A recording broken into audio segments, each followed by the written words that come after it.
son's Crohn is in remission, but his future partners might not be. And the moment nobody warns you about, it's not the pregnancy. It's the 6 weeks after.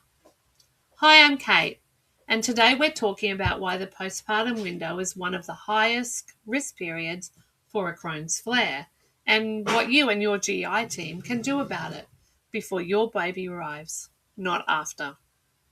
I had a patient, they called me, 6 weeks postpartum. They thought they were doing everything right, but they were just exhausted, and they just thought it was new mum stress.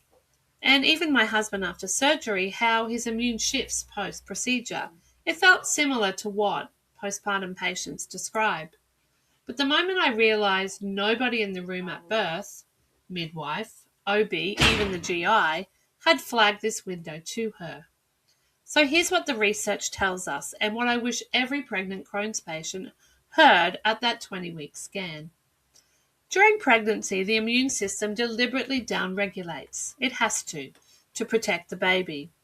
For many women, that actually quietens their Crohn's activity. But the moment the placenta delivers, that immune suppression lifts. And it lifts abruptly. And the immune system can rebound hard.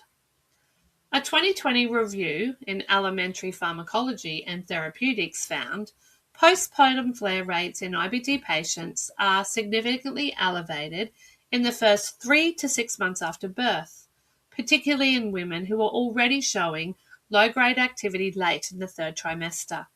Now, this isn't bad luck, it's immunology, and it is plannable.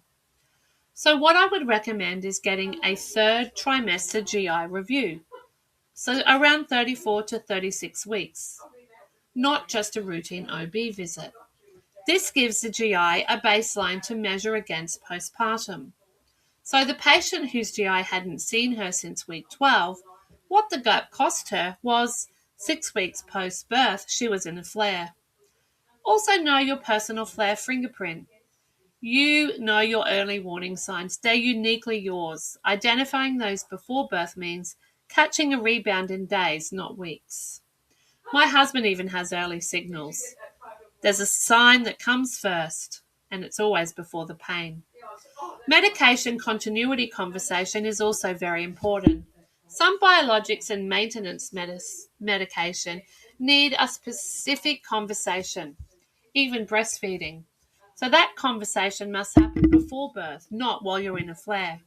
So the complexity of biologics and breastfeeding, there's questions that you need to ask.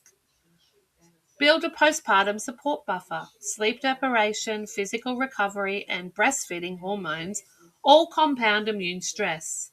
Practical support in week 1 to 6 is a clinical strategy. It is not a luxury. I would tell my son's future partner about asking for help, even if they don't have Crohn's disease. The naturopath and the mum version of that conversation would be, don't think you need to do it all by yourself. It is okay to have help. Have as much help as you can get. It's only going to be better for you and for your baby.